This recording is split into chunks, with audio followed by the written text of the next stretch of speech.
Hai, Assalamualaikum. Kenapa Anies bisa menang hampir 80% di Aceh?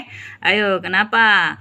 Orang Aceh nggak takut diancam Mas Brosis, nggak takut nggak dapat makan siang gratis, nggak takut sama TikToker bayaran, nggak takut sama yang namanya buzzer-buzzer di YouTube, di TikTok dan lain-lain sebagainya, enggak mempan. Orang Aceh juga nggak takut diancam sama orang-orangnya sendiri yang beraliran ke kiri.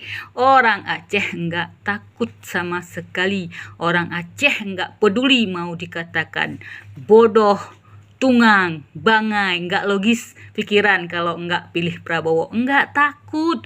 Orang Aceh juga nggak takut diancam sama orang sendiri yang katanya kalau menang Prabowo, orang Aceh yang nggak milih dia harus angkat kaki. Oi, nggak takut orang Aceh. Orang Aceh cuma takut satu sama Allah. Ya, orang Aceh akan turut apapun yang dikatakan ulama, yang dinasehatin ulama, yang diperintahin ulama. Ulama bilang A, maka orang Aceh akan A. Sami'na wa ata'na. Salam waras. Assalamualaikum.